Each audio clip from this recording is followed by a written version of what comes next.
الخير لنا ولكم. Allah Ta'ala menggandakan pahala kita, menggandakan kebaikan dan keberkahan buat kita sekalian. ويوالي العطاء والإحسان لرجالنا ونسائنا. Dan Allah Ta'ala mudah-mudahan senantiasa melanggengkan karunia-Nya untuk kita, untuk kaum laki-laki maupun kaum wanita. ويرزقنا القيام بأمره. Dan Allah Ta'ala karuniakan, anugerahkan kepada kita agar kita bisa menjalankan perintah Allah dengan sebaik-baiknya. والعمل على شكره.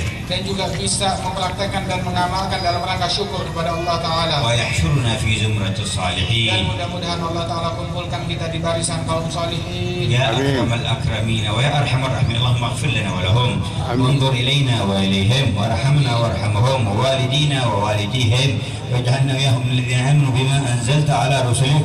اللهم إنا نسألك لنا ولهم التوفيق والاستقامة على أبهم طريق والدخول في خير فريق.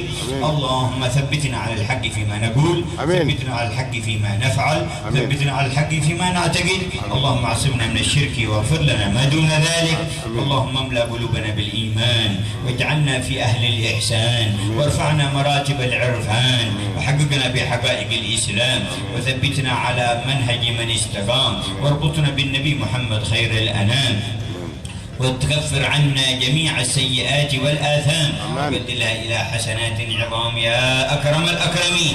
اللهم أصلح شؤون أهل آشي وتولهم في كل ظاهر وخاف بما أنت أهله وادفع البلاء عنا وعنهم وعن أهل جميع سمطرة وإندونيسيا والمسلمين في المشارق والمغارب. ادفع جميع المصائب والبلايا والنوائب ظاهرا وباطنا واجمع القلوب على ما تحب واجعلنا في من تحب واخصص أهل هذه المقبرة بفائض من الجود والإحسان وعظيم الامتنان واجمعنا بارنا إياهم في أعلى الجنان وأنت راض عنا من غير سابقة عذاب ولا عتاب ولا فتنة ولا حساب يا رب الأرباب يا قريب يا مجيب يا أكرم الأكرمين وأرحم الراحمين. وإلى حضرة الرسول صلى الله عليه وسلم الفاتحة.